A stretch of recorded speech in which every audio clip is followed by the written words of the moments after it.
Oh my God, they did it again. I just don't know how they keep doing it. I want some of that, please. Can we get some of that in the Queen City? We find the NBA Finals local angle. What are the finals lessons that maybe the Hornets, just maybe, the Hornets can learn from? Then we'll get to a mock draft, Sicko Satchel. We got a bunch of stuff to get to on a Friday. Locked On Hornets.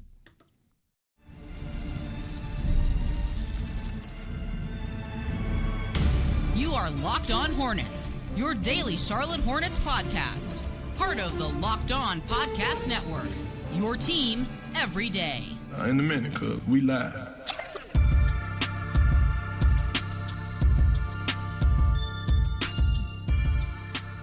You know, I don't complain about the strays. I just acknowledge them. But am I a part of the problem if I talk about the finals and then bring it to the Hornets? Or it's the Locked On Hornets podcast? Is it possible for us to spray the Hornets with strays? I don't think it's possible on a Hornets podcast.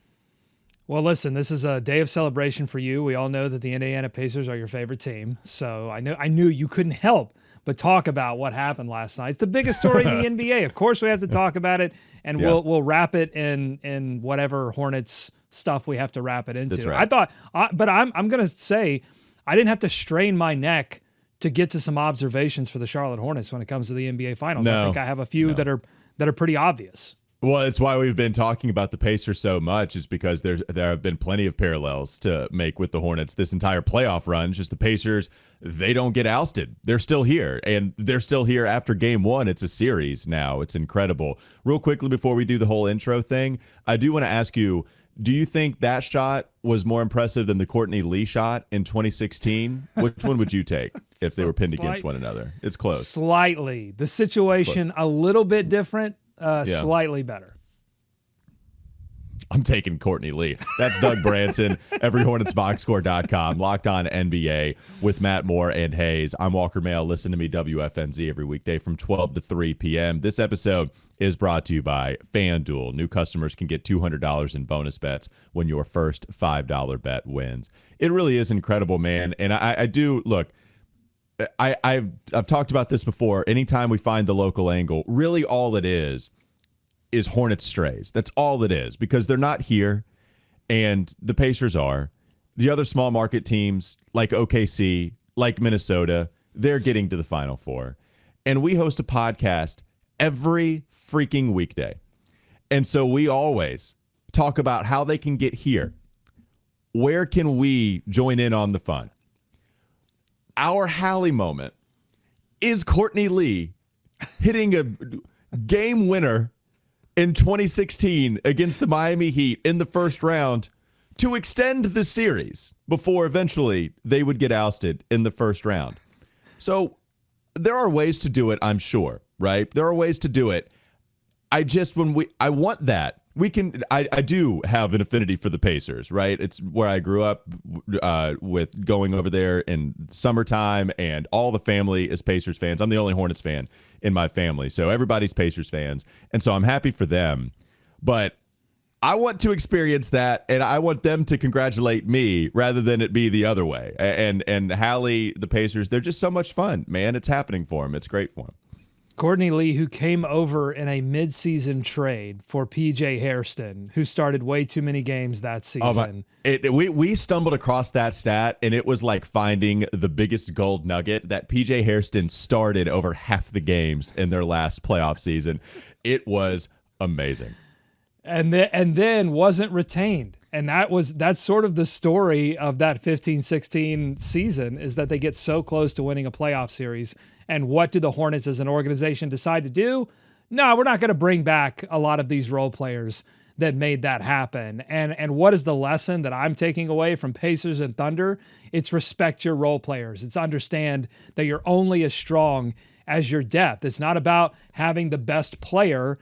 It's about having depth pieces, because as much as we're going to celebrate that Halliburton shot, it's going to unfortunately overshadow what Andrew Nembhard did at the end of that game, which is just knock down crazy tough bucket after tough bucket. Neesmith, I think, threw one in as well. He did. And, Obi Toppin, who struggled at the beginning of that game, then hit a bunch of threes to keep the Pacers alive in that first half. So, man, just like everybody down that Pacers roster is incredible. So, but I think, yeah. You talked about how all of these small to mid-market teams are not just making the Final Four, they're making the finals. They're winning the finals. Denver, Milwaukee, either one of these teams.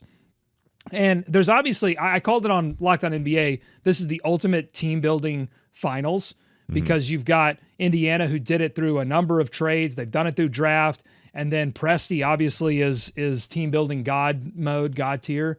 But I think eventually, this didn't happen by accident though. You've got good team building things happening, but you've also got a CBA, a collective bargaining agreement agreed to by the owners and the players that has essentially made it very tough for the bigger market teams to stack talent on talent on talent and overwhelm teams in the postseason. So we're not here by accident. And I think eventually the owners of those big markets and the NBA itself, Adam Silver, they're going to wise up and say, hey, we got to get some of these bigger markets back into the finals. Yeah, this has been great basketball, fine.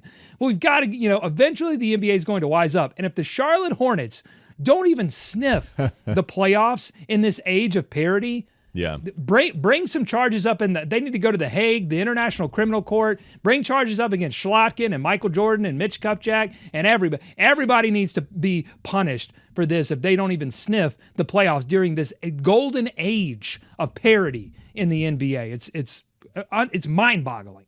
You bring up a couple things. It reminds me of three. You bring up role players. Okay, that's one thing. I think what frustrates me most, and when I fall in love with a role player, right, and then they leave, and it's like a PJ or whoever, it's whatever. Some of them I've hit on, like PJ. Some of them I've missed on, like Jalen McDaniels. I was a huge Jalen McDaniels fan. He's out of the league. It happens. It happens both ways, right? But what happens is I feel like there's a vision, Doug, for these role players to have on a postseason team that aren't going to be great with a team that isn't great around them, but have a real role that absolutely impacts winning basketball, and you just need some of the stars around them, and you also need a better situation surrounding your role players and your stars. And it just feels like that ultimately goes back to culture, but then they leave, and then they have this is why they have success so often with other franchises. It's because there's something here that they can't reap the benefits of because they haven't done enough team building outside of just this one guy. Like a Moussa Diabate might give you 12 awesome minutes in a postseason game, but clearly he's not a starting center in this league that you can rely on. But he can give you 20 minutes of awesome basketball in the postseason. That's one thing. Another thing is continuity. Tyrese Halliburton talked about it with SVP last night. They have been together as a full team with a lot of these role players for 2 straight years now. Gordon Hayward used to talk about this a lot at the podium. If you would ask him about how great a team was that they played that night, he would say they've been together for a long time. I remember asking Gordon Hayward about how much that mattered. He says it matters a ton. Being together for a long time, it's a big deal. And so it's not like a long time for this Pacers team. But if you think about it, they haven't even lost like their 10th guy on their bench. Right? Like two of the last seasons that they've played, 1 through 10 have basically remained the same. So that's a big deal. And the other is experience, which you and I have talked about ad nauseum. It's you get to the postseason to learn how to play in the postseason and then capitalize on your next trip to the playoffs. And so those are the 3 things I think of. It's role players in the right situations. It's continuity with these guys just knowing how to play with one another, where it's all the little nuances of the game that they capitalize on, possession after possession. And then it's the experience that you can capitalize on once you get there the next time. Well, I'll throw one more in there. To me, this finals is all about identity, having a just narrow, focused identity of what kind of team we're going to be. And every player reflects that, from player number 1, Tyrese Halliburton, Shai Gilgeous-Alexander, down to player 12 and 13 in the rotation. They all understand that. It has to start with your star. Like the pace of play that the Pacers play with starts with Tyrese Halliburton. The way that the way that Oklahoma exposes advantages in terms of getting to the free throw line and also poking the ball away constantly, that starts with SGA. It's probably most defined by guys like Lou Dort and Alex Caruso, but it starts with SGA, right? But on down the line, they formed an identity and they've said, we are going to play a certain way. And you're not going to stop us from playing that way. And that's what the Pacers did. And the Pacers said, look, we're going to play that way, even if it hurts us, even if we turn the basketball over. But at the end of the game, if we stick to that identity and keep playing hard, eventually we think it's going to win out. And maybe it does, maybe it doesn't over the course of this final series. But God, so much respect for the Pacers as an organization saying, and Rick Carlisle 100%. helps define this too. Yep. So all this stuff about Hornets DNA, you might find it, cringy, or you might find it like, oh, I don't know, or maybe you love it. But they've said Hornets DNA. They've got to really define what that means in terms of play style. And then they have to go and find the players that match that. And they got to make sure, and this is sort of the tough conversation, they've got to make sure that their top paid players and their top usage players, which is LaMelo Ball by a mile, by the way, like his usage is through the roof compared to all the other players in the Hornets, compared to players in the NBA. In the NBA, yeah, number one, yeah. Okay, that guy better define what it means to be a Charlotte Hornet basketball player and what that style of play is. I'm not sure that it does when you're talking about what Charles Lee has said in his press conferences. So that's what they have to figure out ultimately. A couple of other things I want to get to. Let's do it on the other side. Coming up next on the Locked On Hornets podcast. Bees everywhere! It's a Friday class. I'm sorry. You still got to go to class. It's not that college situation where Thursday is the real Friday. We're schooling you guys. What are the finals lessons to learn for the Charlotte Hornets? That's still to come. LOH.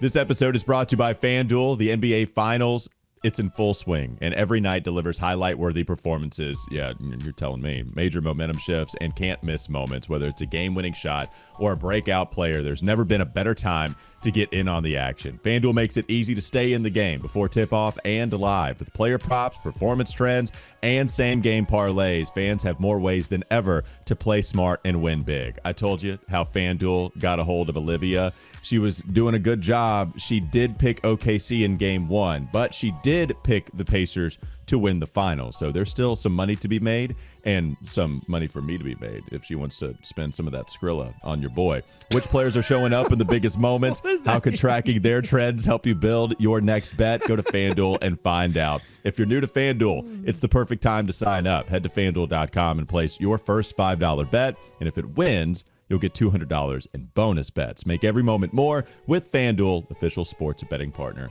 of the NBA. More Locked On Hornets ahead.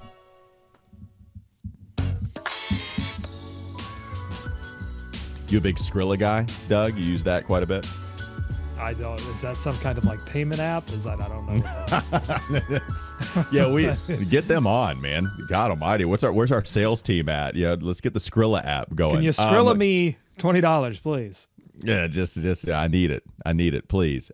You mentioned Rick Carlisle. I thought the same exact thing. It's just he's so good. He's been doing this for a long time. He's experienced, which Charles Lee is not, and there's no way to copycat that unless you fire Charles Lee and then go after the experienced coach, which I don't want to do. I want to build with Charles Lee. They're not ready for that. The Pacers 100%. had to go through so much to get to the level where they had to do so much winning before they could get to the level where it was like, all right, now we can bring in Rick Carlisle to figure this thing out. Even Dags, who's been in the playoff, the head coach Dagenham for the Oklahoma City Thunder, what does he do? He goes and makes a starting lineup change when they've been dominant, and it's like, oh my gosh, like that's the inexperience right there. We do what we do is what you were getting at. Like this is our identity. Even if we're losing, we can make some adjustments. Where the Pacers, they never turn the ball over. They just don't do it. And yet last night they had 19 turnovers. I think 20 if you are talking about just like kind of team turnovers or whatever. And you're looking at this team scared to run in transition because they keep looking back. Like there were a couple times early in that game, that's OKC was in their head, and it was ridiculous to see a team so poised yet also be so out of sorts. That was a conflict I would make fun of the basketball analyst giving you that piece of analysis, that they were so poised, but they were also in conflict. But it was true. They found a way to stick in that 11, 13 point window. They got it down to like, they'd go to 16, they'd be in 8. And Zach Lowe was talking about a little bit of this last night. But Andrew Nembhard trying to get it going in transition. Lou Dort pops the basketball from behind.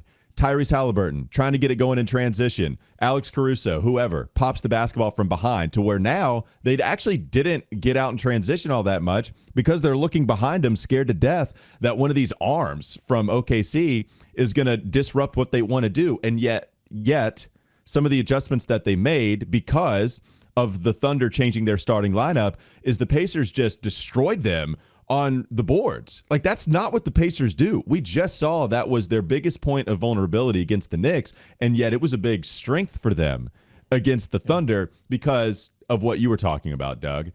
OKC changed the way they do things. iHeart, who has been such a huge deal for them, plays like 17 minutes last night. Doesn't get the start. You're starting second-year player Cason Wallace, who's fantastic, but man, like you changed what you did, that's why people are saying Pacers felt like it was already at least one minor win before the game tipped. It was one minor win that they were going to change the way they do things. I will say that if you watched yesterday's episode of Locked On NBA, we did our predictions at the very end of the show, and one Doug Branson said Thunder in 5, but the Indiana Pacers going to sneak in there and take game 1 of the NBA Finals. So I don't know. We'll see. We'll see if that prediction holds. So I've got Thunder winning the next 4. We'll see if they can get back to that identity. I think Dags has done this a couple of times in this playoffs. I think he did it once against Minnesota where it looked like he locked up a little bit, like the whatever processor he had to reboot. And I think they're going to reboot and figure this thing out. Yeah. But I can take this around to this upcoming NBA draft and say, if they want to start filling out this identity, they've got to be consistent with it in this NBA draft. If they want to find more 3-and-D, two-way type players, they better hope that VJ Edgecombe makes it past 3. More mock drafts are putting him at 3 instead of 4. Yeah. And if they don't, then this becomes difficult because then you're looking at Con Knippel and Trey Johnson, who I think could be a better defensive player than people are giving him credit for, but it's a risk still. And then it makes you start to think, I wonder if this Yakuchonis talk that we've been talking about, if that's actually real, if they want, or Carter Bryant or Colin Murray Boyles, or, you go on down the line, there are a few defensive type players, Cedric Howard, that you could, but you've got to move down. Like, I don't think you take those players at 4. I think you try to move down to, 8, 9, 10, 11. But you've got to stay consistent about what kind of player you want to bring on and form that identity, I think. Yeah, I mean, VJ Edgecombe is such the easy answer of, who do you think Charles Lee wants the most? It is, especially with the Hornets DNA stuff. And you were talking about the identity. I remember when I was first covering the Hornets, covering the NBA, people would say you have to have an identity. And I was young. I was a little dumb. I didn't think identity was a big deal. And you quickly learn, oh, no, it's everything. Because when everything goes to what, you have to have something to fall back on. You have to. And when Steve Clifford was the head coach the first go-around and their most successful team getting to that postseason, being top 10 in offense and defense, which is something he preached constantly, they could fall back on something similar to the Pacers in no turnovers. They just always always took care of the basketball. And also they could fall back on their defense and just protecting the paint as much as possible. And so they had something to fall back on. It has to be a good identity. And so when you discuss Hornets DNA being a cliche, you might roll your eyes. I did that with James Borrego when he kept preaching the 4 pillars, but it's also and it drove me crazy. He mentioned it a little too much, but it has to be something genuine. It has to be something like easy to buy into. The 4 pillars, I can't tell you one of them. I really can't. I forgot all of them because my brain just went blank as soon as you mentioned it. One of them was salty. One of them was sweet. No, I'm thinking of the 5.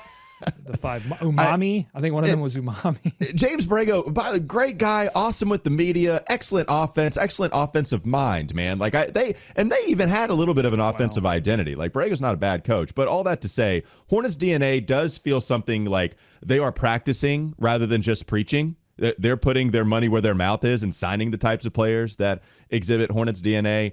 And if you need to be comforted with what the Hornets are doing, I do think that they have a vision. And at least on the margins, they got to make the big choices here. But at least on the margins, they're showing you what they're all about. And I think that speaks to what your point is, Doug. Well, and I think part of the reason people roll their eyes is not even necessarily at the pillars. Because, by the way, Clifford did the same thing. When he turned the franchise around and got the Hornets to the playoffs in 15-16, he started that whole process by like completely redesigning the practice court's walls and putting up all of these like non-negotiables, these words. He didn't call them pillars, but there were these words that they said, all right, we're not going to give up X. We're not going to do Y. So he did the same thing. Coaches do that all the time. Yeah. The issue is that with the Hornets in particular is that the organization has not backed that up by going out and using every single tool available to bring in the players that can then go execute that vision. That I think that happened a little bit under Clifford early on, but then they didn't retain that talent. And so then you go to Borrego, I don't think he got the best shot. And then now with Charles Lee, TBD, we'll see if they can do that for him. But I mean, the Pacers were willing to go and get Siakam. They have paid Miles Turner. They have paid Tyrese Haliburton. We'll see if they pay Miles Turner again or not. But they've made these moves. So it's part savvy moves and it's part like, hey, we got to go and get Siakam. We got to do what we got to do. We got to eat $40 million to go and get the type of player that we are going to need to execute the kind of identity that we want to have. Siakam is the big one because they got rid of 2 first-round picks. That's the type of move that is I think it's threading the needle perfectly because you're not getting rid of all of your assets. But you're not Mikal Bridges. You're not Mikal Bridges. Right, 5 first-round picks because that's the other side of this coin. That you do that, and then Mikal comes into New York and doesn't Mikal, and then you're like, oh god, why isn't he Mikaling? Mikal.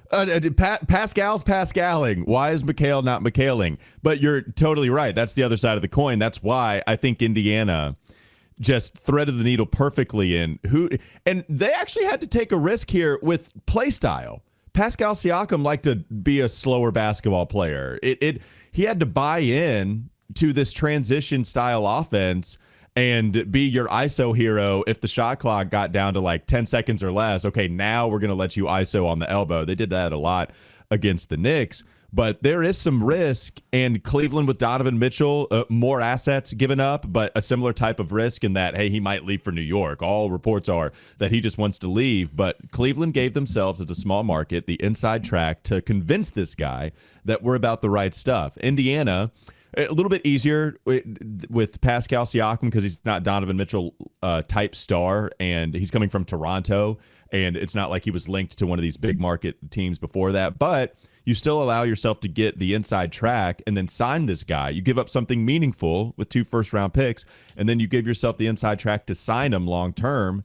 Yeah, they hit on the big, like, all-in swing, and then they win on the margins, and now they're winning in the NBA Finals. It's what you want to see from your favorite team. And they hit on the mid and the late draft picks. I mean, Jalen Williams, Andrew Nembhard, you just go down the line, Mathurin. I mean, these were guys that were not top 3 or top 4 picks. So, and it's funny, Mathurin and Walker are 6 and 5, and those are guys that are at the very back end of the rotation or trade back a few slots. That's what I'm saying. Oh my God. Okay, let's talk about how Adam Silver hates the Hornets. Coming up next on the Locked On Hornets podcast. Does he? Bees everywhere. A guy in an Appalachian State hat on the Pat McAfee show certainly thinks so. Is he right? Appalachian State hat. Who is he? Who is this guy? Does he listen to the podcast? Where is he? I have questions. We're going to talk about that and then give you the mock draft and some Sicko Satchel questions in the last segment, Locked On Hornets. Let's get him on the show. Absolutely.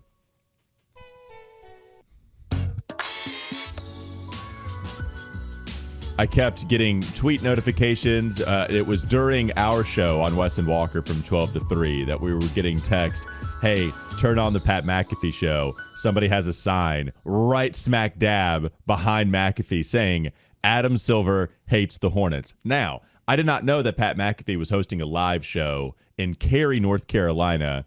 I think it's because of the Open Cup tournament that they have in soccer. Doug, this is more your world than mine. I don't know. I'm sorry. Oh, okay. It is my world, but I pay attention to Nashville soccer. I'm sorry. I live in Nashville, and I picked up soccer very late when I became a dad, and so I just took the local team because I could go and watch them play. So I'm a Nashville guy. I know they're in the Open Cup, but they're not. I don't think they're playing in Cary.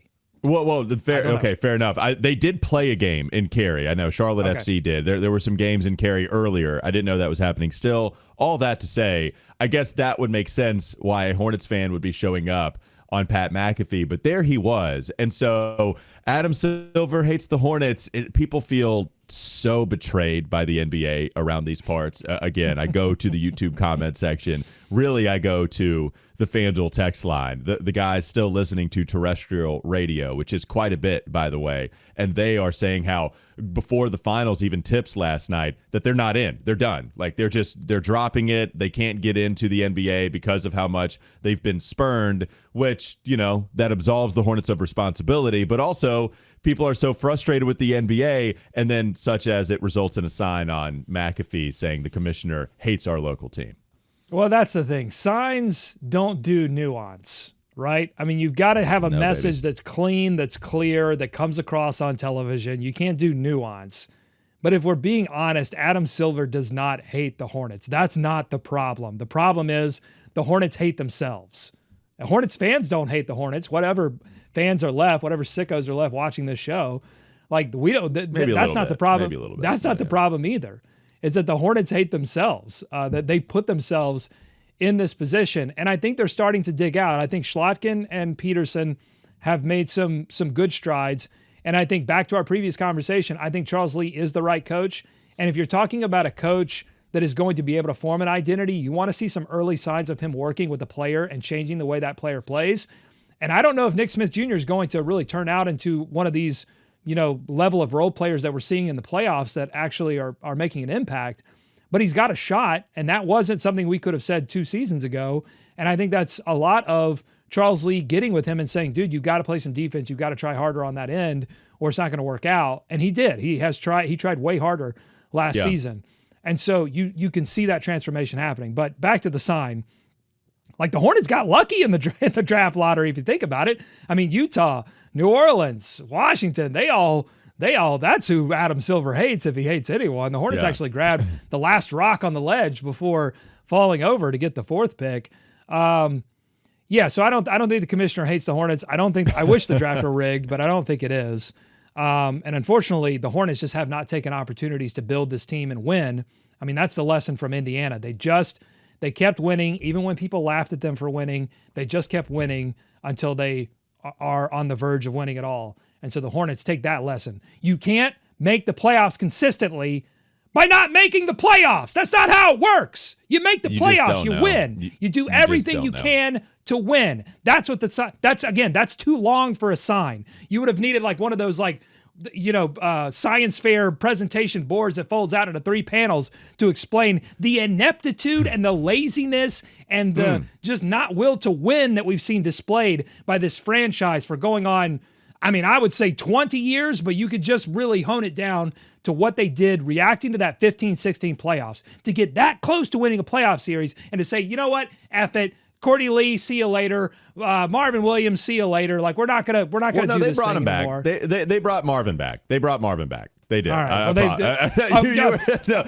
Jeremy Lin, see you later. Jeremy Lin, see you later. You know. They did. Yeah. So it was Lee and Lin, and then it was just not wanting to get in the tax because they bought 3 of the 5. You had 5 free agents. Not replacing brought 3 Big back. Al. What it was, a Hibbert. Come on. The answers that they had later on were not good enough. Fair enough. I feel very Miles seen. Plumlee. Oh, God, that's the worst. That's Rich Cho. Worst work as Trader Cho. That was the worst. I feel very seen with the long sign thing. I don't know if I've talked about this before, but you mentioned how signs don't do nuance. You can't have the long sign.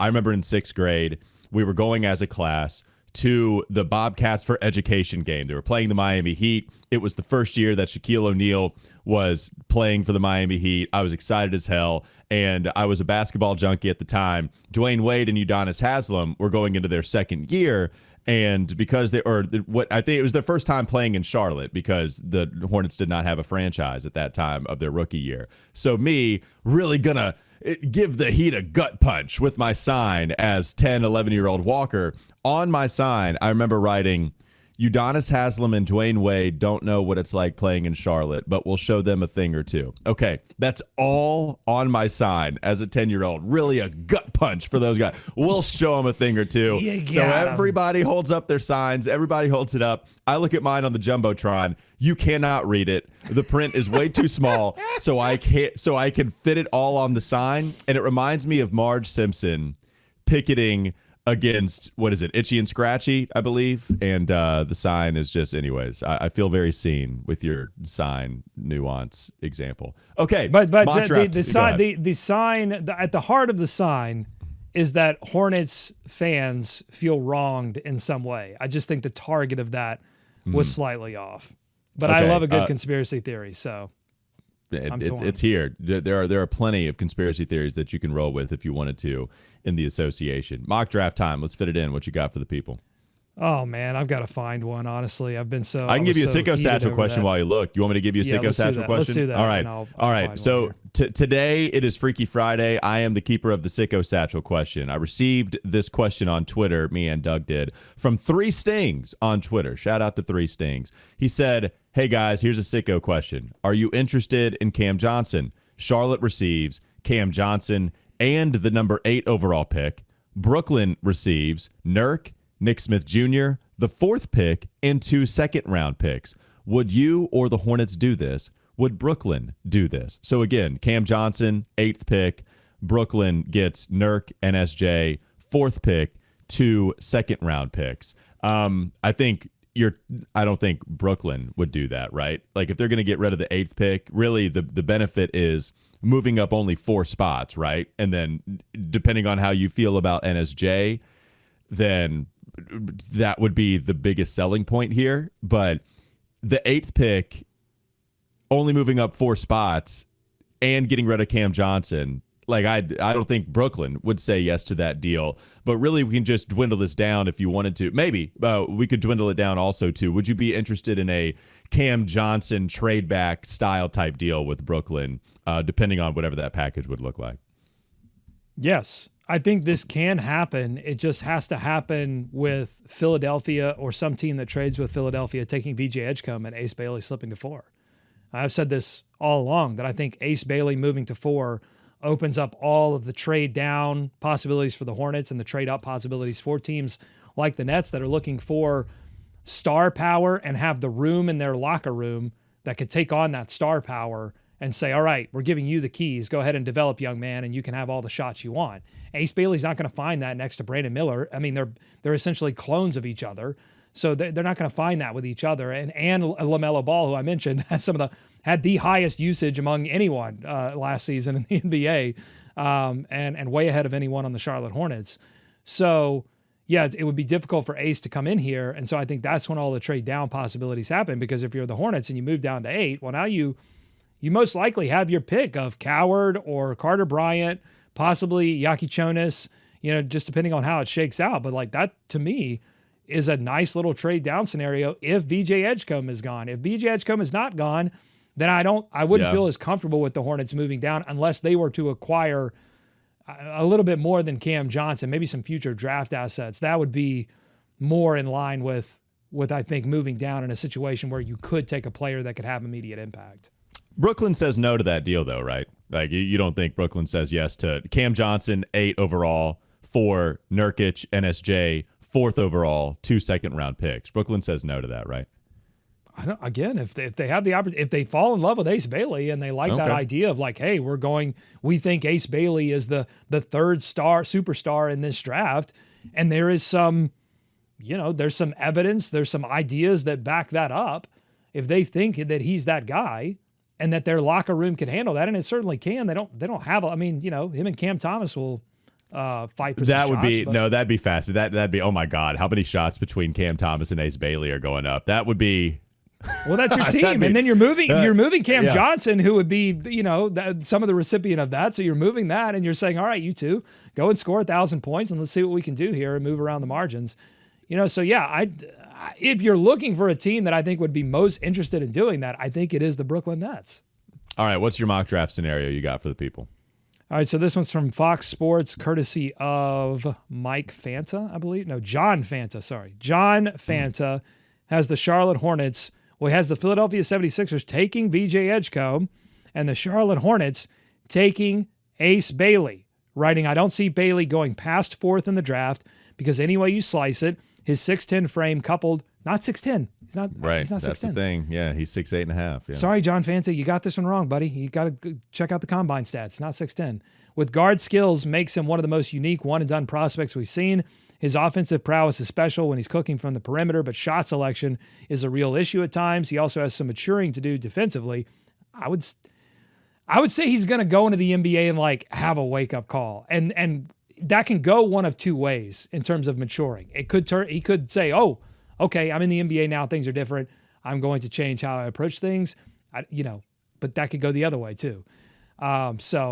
Yeah, it would be a big risk, I think, for the Hornets to do that. I don't see him slipping past 4. I just see another team going, I would like Ace Bailey. Charlotte, would you be interested in moving? And we've already heard rumors, and these are the ones that I believe most, that Jeff Peterson is fielding calls about the 4 pick and moving down if VJ Edgecombe is not available. All right, last question for you, because I do see a world where Ace Bailey falls past 4. If that happens, and the Hornets, let's say the Hornets trade back. Let's say somebody trades up for somebody not named Ace Bailey, and the Hornets trade back to, 7. Ace Bailey is the faller, okay? We've seen way crazier things happen than Ace falling 4 spots. Are you more comfortable having traded back and then having the Hornets take Ace Bailey at 8 overall with Brooklyn, or would you take a different person altogether? Because Ace just doesn't fit, and if he doesn't fit at 4, he doesn't fit at 8. If Charlotte were willing to move on, like the only way you'd be comfortable with it is if they're willing to move on from Brandon Miller and LaMelo Ball and just completely remake their team around Ace, I think. I mean, we just did a whole show around forming an identity for your team. I think Ace Bailey is the kind of player, for better or worse, that is going to come into whatever organization he's a part of, unless it's full of superstars where he has no business saying anything to anybody like Philadelphia.